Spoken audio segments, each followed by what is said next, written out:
Thanks for that wonderful introduction, and it's wonderful to be here, and it's really wonderful that I actually get to lead off Malnutrition Awareness Week with this discussion. And Faith Autry said, I like your title, Moving from Malnutrition Awareness to Action, because I actually think that's where we need to go. I do not think it's acceptable simply to be aware of malnutrition, and I'm going to talk to you over the next 30 or so minutes about 4 things. First of all, I want to level the playing field and come up with a definition of malnutrition, tell you where we're at in 2019 with the GLIM consensus definition. We've already heard about the impact of malnutrition, but we can't think about malnutrition and move from awareness to action without understanding its importance, because that's how we're going to engage healthcare decision makers in our goals. We want to review key strategies to address malnutrition in your hospitals, anywhere in the world, and to talk about the recent evidence and how we can use that evidence to compel decision makers to support our actions in malnutrition. So in 2011, 2012, Gordon Jensen and Ken Fearon really came up with a very similar definition of malnutrition.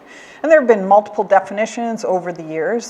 This was a good starting place. So malnutrition, a decline in lean body mass, with or without fat loss, that leads to functional impairment. That's pretty simple. You lose lean body mass, you have functional impairment, and it's usually the combination of a variable impact of inflammation and reduction in food intake. If we think about more recent advances, we come to the GLIM criteria for the diagnosis of malnutrition. And this was published in Clinical Nutrition and in JPEN simultaneously last year. And Gordon Jensen and Tommy Chedderholm, bringing ESPEN and ASPEN together, built a global consensus around core diagnostic criteria for the diagnosis of malnutrition in adults in clinical settings. Between 2016 and 2018, representative global leaders from organizations like PENSA, Philampe, ASPEN, ESPEN, and a variety of other organizations came together and met and decided on an approach to adopt through empirical consensus. And what this resulted in, after about 4 face-to-face meetings and multiple teleconferences, was a proposal for a 2-step approach to the diagnosis of malnutrition. So this is coming up with a definition and landing on a consistent space so that we can actually move forward. So this consensus approach actually requires validation. This hasn't been proven. It requires endorsement. And it has to be recognized that there's overlap with syndromes like cachexia and sarcopenia. So let's take a look at some of the criteria. What you'll see here is that there are a variety of strategies to diagnose malnutrition, and Kush Gigi Boy would say that, yes, every country has their own favorite way to do it, and they only want to do what their own favorite way is. So let's come up with a global consensus so we can level the playing field. I'm Canadian, I'm an SGA user. You can see that the criteria include etiologic criteria, including reduced food intake and inflammation causing disease burden. There are symptoms of malnutrition, including anorexia and weakness, and there's a phenotype that might include weight loss, a certain BMI, evidence of lean body mass composition through, for instance, CT or anthropometry, fat mass, fluid retention, muscle function is really important in biochemistry. So for instance, you can see the Academy of Nutrition and Dietetics, their current diagnosis of malnutrition includes all of these considerations. SGA includes all of these considerations. So the whole point of the consensus GLIM definition was to try and level the playing field. So 50 people around the table, vote on the ones that you think are the most important, and let's come up with a consensus. So the consensus definition for malnutrition includes 1 phenotypic criteria and 1 etiologic criteria. So you can see that the phenotypic criteria, include weight loss, and there's, weight loss, less than or greater than 5% within the past 6 months, or greater than 10% beyond 6 to 10 months. There's body mass index criteria, and with much discussion, it was identified that in Asia, they typically have a lower BMI, so we need different cut points, and this was accepted by the global community. You can see that there's an age differential, less than 70 years, over 70 years.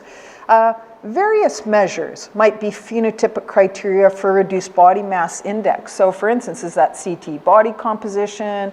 Is that anthropometry, like mid-arm muscle circumference? A variety of strategies that could be used whether you're in Latin America or in North America, for instance. In terms of etiologic criteria, core criteria include reduced food intake or assimilation in the individual, for instance, who has malabsorption, and the presence of inflammation. So you can see how these criteria distill multiple previous approaches to the diagnosis of malnutrition.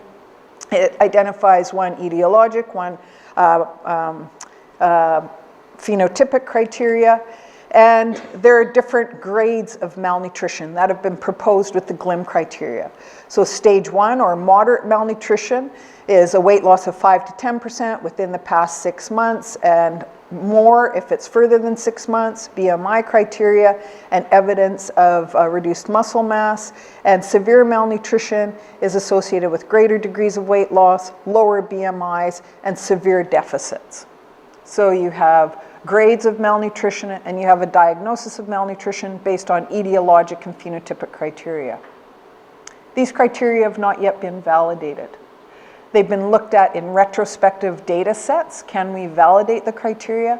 But we need to validate these criteria in unique patient populations with prospective data collection to understand whether or not the GLIM criteria for the diagnosis of malnutrition are prognostic.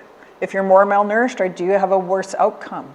If you treat malnutrition with these criteria, do you improve the outcome? So this is a new way to set a level playing field to allow us to advance a global strategy for malnutrition. You can see that it always begins with risk screening, using any validated screening tool that you have in your arsenal. The diagnostic assessment includes phenotypic and etiologic criteria.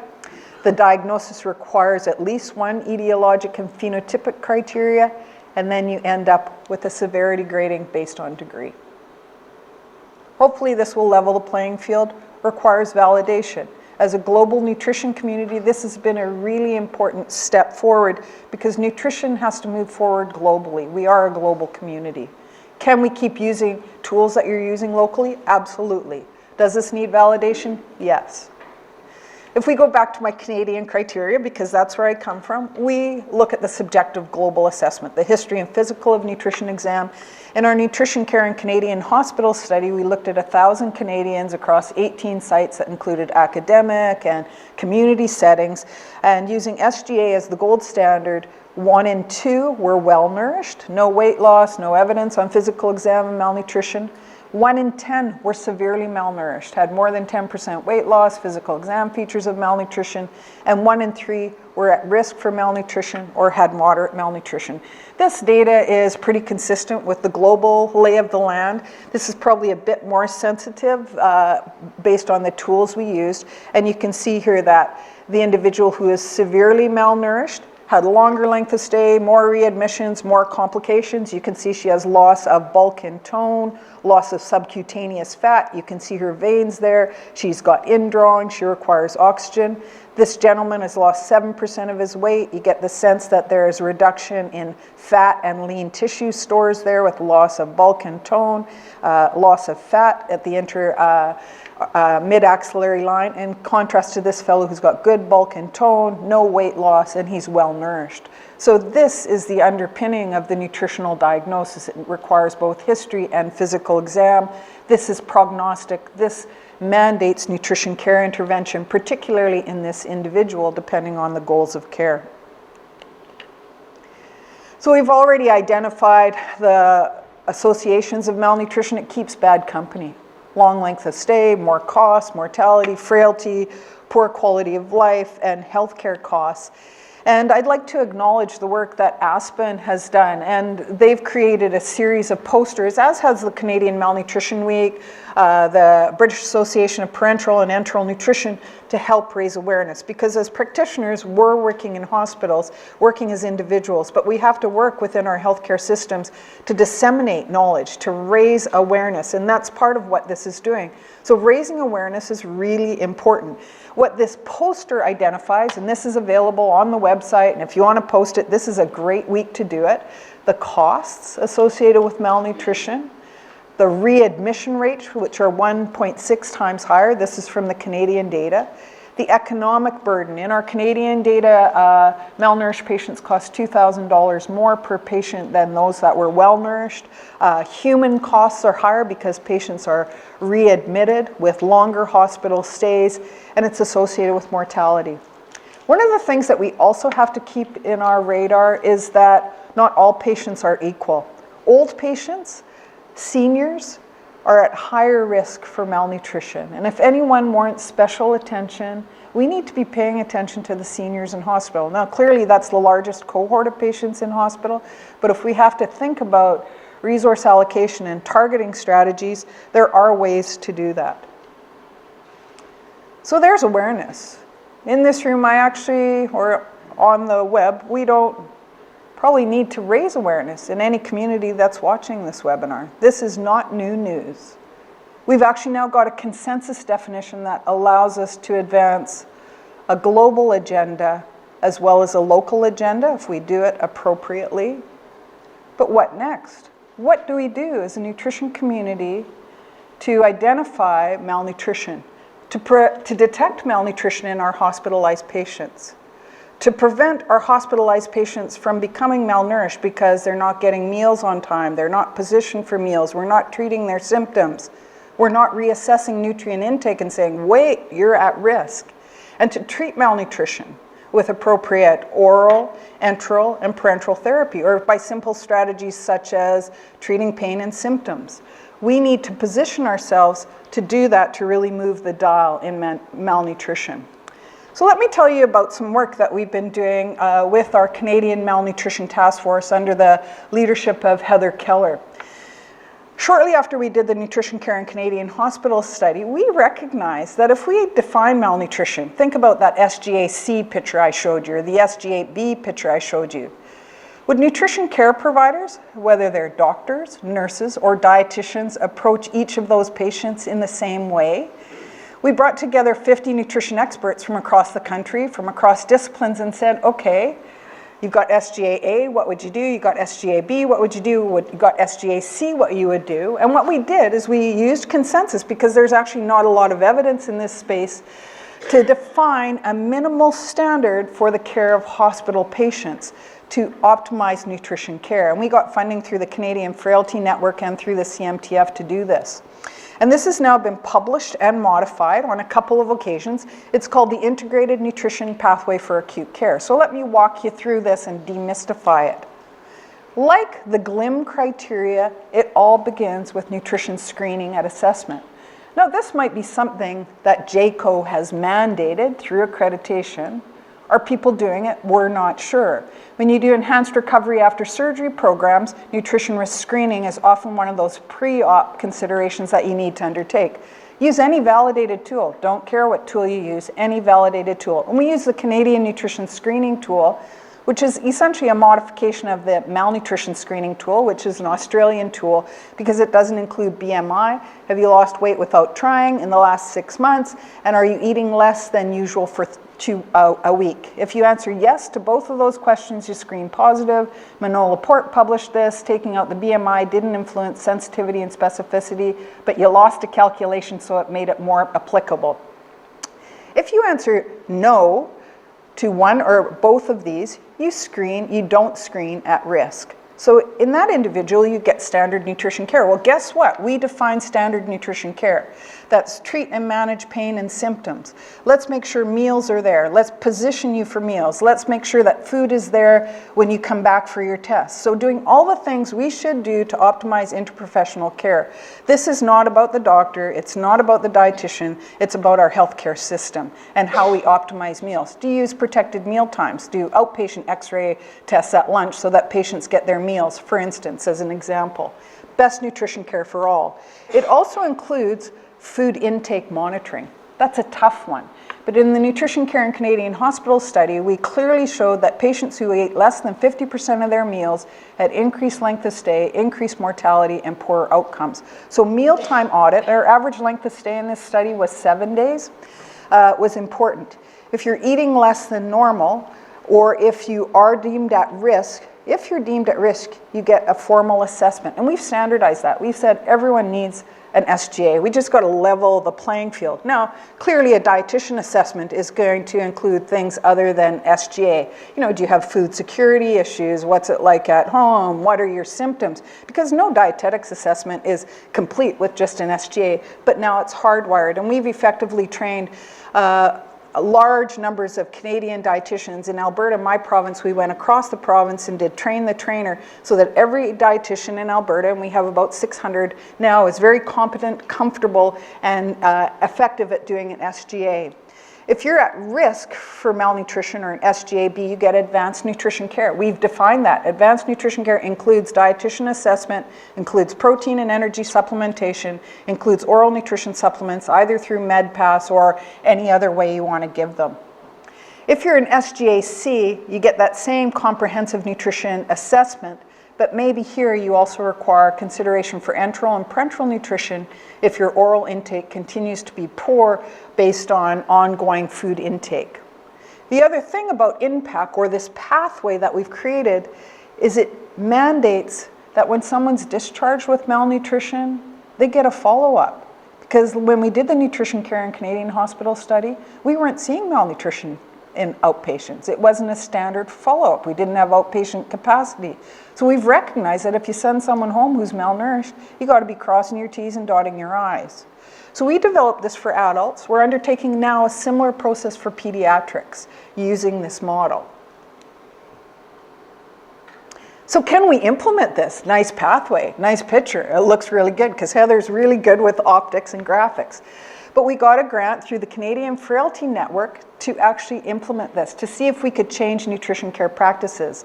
So we had 5 key elements defined, including nutrition risk screening, because we weren't doing it consistently, team-based care, all hands on deck. So in some units it was nurse-led, doctor-led, dietitian-led, a real role for the dietitian, being a champion on her unit, not just doing chocolate or vanilla, as Jack Bell would say, in terms of oral nutrition supplements. We defined nutrition care based on standard, advanced, and specialized, and I am really liking this language about specialized nutrition care. That's where I live my life, enteral and parenteral nutrition in severely malnourished patients. It's not advanced and it's not standard, but it builds upon those. It includes regular weight monitoring and the importance of follow-up and transitions. So let me share with you some data. In 5 units we tried this, and 1 was in my hospital, and we could implement nutrition risk screening using SGA to triage patients, using MedPass more consistently, which is intake, using the medication administration record to give 30 to 60 mils of oral nutrition supplements, TID or QID as a way to get 375 to 500 extra calories and 30 to 60 grams of protein. We implemented volunteer program, and we did weights, regular weights, available food and discharge planning only at some sites. And we could see, and this is just an example of the use of SGA, that with an implementation program, we actually achieved SGA in all patients 80 to 90% of the time, and we've sustained that over a long period of time. So this was at 6 sites. Could we implement that impact to get best nutrition care? Would it impact outcome? Yes. We've now scaled this in More to Eat. We've spread it to 12 additional sites, because when you start using implementation science, you start with 1 or 2 early adopters, then you go to 4 more and tailor your intervention before you spread it out broadly. And we're just working, we're having our More to Eat meeting tomorrow, so we've scaled to 12 other sites. It might be within a same location, within a different unit, but in my hospitals, in my healthcare system, my nutrition service leadership team is really using this model to scale best practices, building upon screening, assessment, and nutrition care interventions.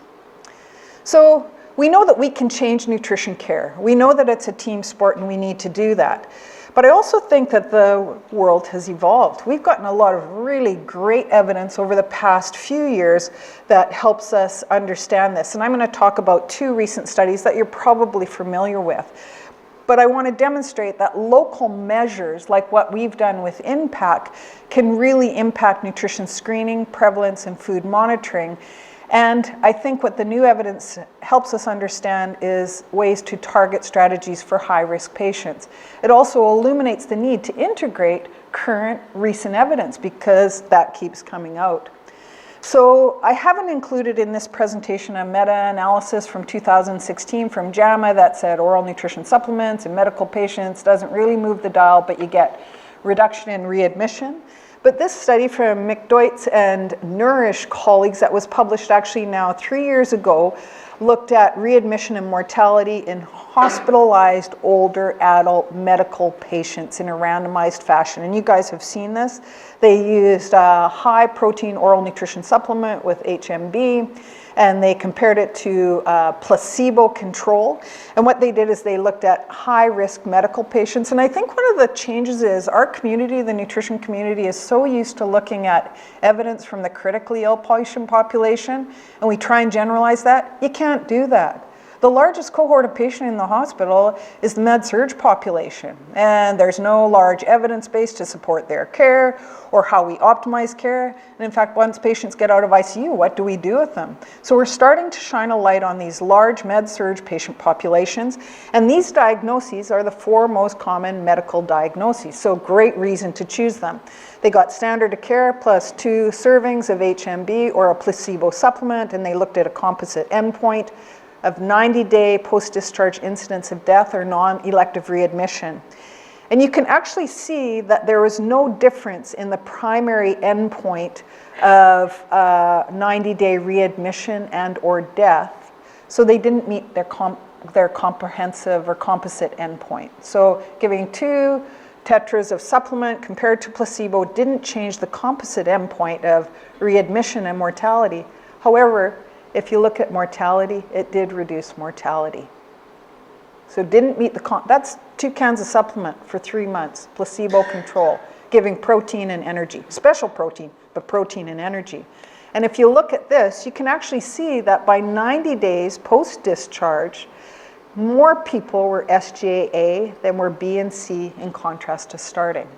So post-discharge, this nutrition, simple nutrition intervention in high-risk patients had an impact on death and had an impact on what their subjective global assessment was, because we know that malnutrition correlates with outcome. Provocative. Can we get away without doing this? What's the cost of the intervention? Not too great. We need to be thinking of post-discharge, sustaining that intervention, and looking at relevant endpoints. This is really one of the most exciting studies I think that's come out in the last 5 to 10 years. The FRCP study.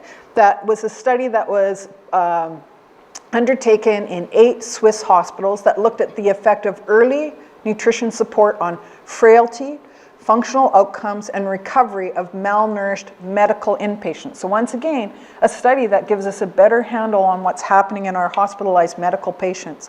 And the hypothesis was that protocol-guided, individualized nutrition support to reach protein and energy goals would reduce adverse outcome in patients.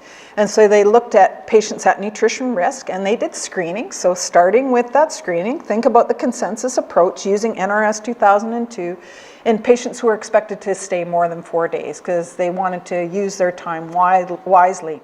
And these patients were randomly assigned to get protocol-guided, individualized care or standard of care, and they looked at adverse outcome and decline in functional status at 30 days as their outcome.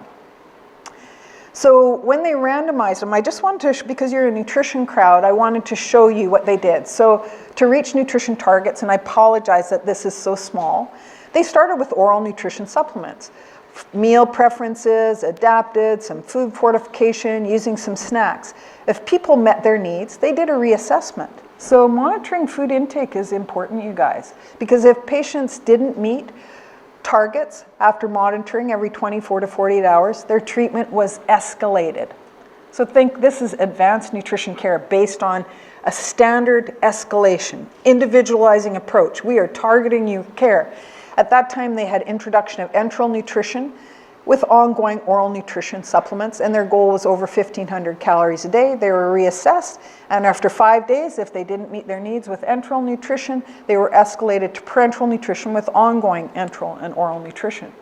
So this is kind of like IMPACT. So what I'm seeing is iteration towards a much more standardized approach to malnourished patients, because the starting point here was high risk based on NRS.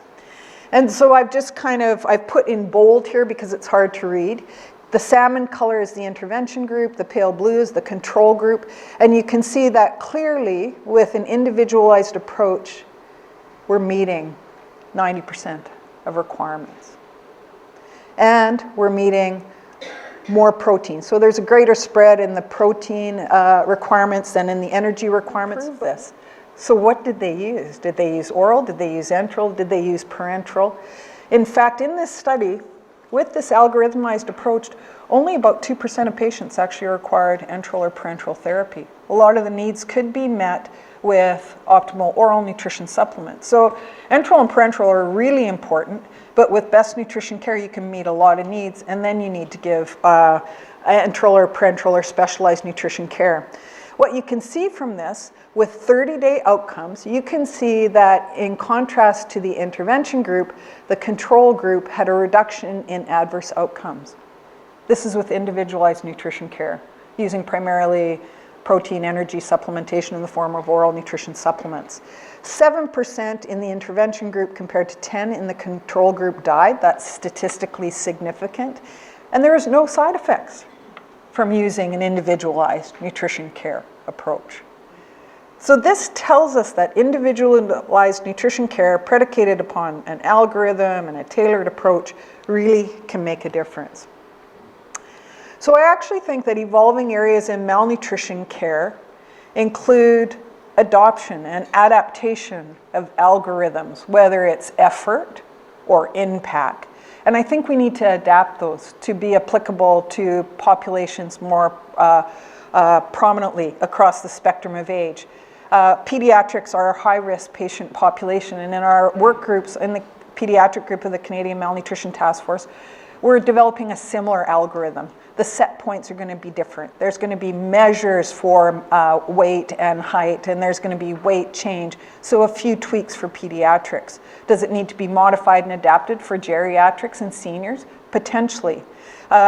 We are looking at using policy or accreditation standards to support malnutrition care. I know that Aspen has also been advocating for policy level change to mandate and create a pull for best nutrition care, and we are doing that in Canada through Health Standards and Accreditation Canada. One of the biggest gaps in nutrition care as we bring in European leaders who've been in this malnutrition game for over 15 years is that they were looking really at that hospital space. What about discharge? As we bring these European leaders in to help us understand accreditation, we recognize that at discharge, the malnourished patient needs follow-up. And it's probably interprofessional, interdisciplinary follow-up. It involves good communication with the referring physician or the primary care physician. It requires that there's nutrition help in the community, whether it's a dietitian or some other nutrition care provider. The other things that we're seeing in community is it's a different field to play in. The social determinants of health. Do I have food? Do I have money to buy food? Can I access food because my spouse just died? Is Meals on Wheels accessible? So community providers in the nutrition space are much more relevant there, and we need to be aware of that within each of our communities. And we need to have a plan for transitions of care, whether you're a senior or an adult or a child. And we haven't had that on our radar, so we need to plan for those transitions to care, because guess what? Those malnourished patients are coming back into hospital more often. They're going to cycle. Wouldn't it be ideal if we did good care at that transition and the patients stayed in community in their own environment? We also recognize increasingly that we need to pay attention not just to the nutrition science, but to the science of implementation and to changing practice. And that's where this work in INPAC, or the work that the Swiss have done to change standards, is really important, because we're used to giving chocolate and strawberry, but that's not cutting the mustard. We need to be able to say, on your unit, where's the scale? It's at the end of the hall, let's put it here. Let's talk to the charge nurse about rearranging nurses' lunch schedules so that the nurses are there between 12 and 1 when the patient's meals are delivered, and they can have their lunch either before or after. You need a team to do this. And that change management, readdressing what we're doing our practices based on an audit of our practice. We're screening 80% or we're screening 50%.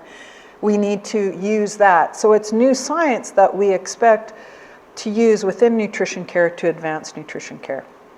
So in conclusion, I really firmly believe that it is time to move beyond awareness. We know that malnutrition carries a tremendous burden for patients, for the healthcare system, for healthcare providers.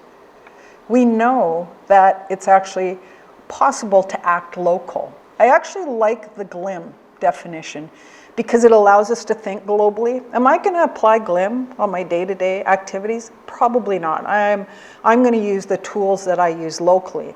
But as I undertake research in this area, I'm going to make sure, because I want to contribute to the global community, that I'm going to use that as a diagnostic criteria. See if it's predictive of outcome. See if making a diagnosis based on GLIM criteria guides my care enough so that my care then changes outcome. So that requires some validation. I'm going to act locally. One of the biggest changes I've recognized, because I'm the medical lead for over 600 dietitians, and they are all extremely well-meaning, but the role of the dietitian, I actually believe, has to change. It has to extend beyond seeing those severely malnourished. I would posit to say that dietitians don't need to see the well-nourished in hospital. They've got other things to worry about. They've got to see the malnourished, but on their units, they've got to be working with the unit manager as a change agent, as a leader for nutrition care. And leadership skills amongst dietitians aren't necessarily hardwired. So I actually think we need to teach dietitians how to be leaders in their units so they can effect change locally. We need to demonstrate the impact and importance of nutrition care. Because I'm a gastroenterologist, nutrition is lowest on the care list for gastroenterology. It's low on the care list for everyone. It's the family's responsibility, it's everyone's responsibility, it's no one's responsibility. But I believe that through demonstrating effective nutrition care, such as the FRCP and the Nourish study have done, we can impact length of stay. We can make big difference to patients and to health system outcome. And I roll off my tongue, prevent, detect, treat, but in fact, if I think about the order, it's detect. So we start with screening, any validated screening tool. We prevent malnutrition by using standardized nutrition care processes, standard, all hands on deck for meals, protected meal times, choice for patients, option of protein and energy supplemented products. We treat malnutrition, we get the dietitian in there to explore it. We also treat as physicians because we treat nausea, we treat constipation, those simple things that are barriers to intake. It's team sport, and then we follow up those at malnutrition. So considering the role of dietitians, we need to think about champions and leaders in changing nutrition care to move from awareness to action. Thank you.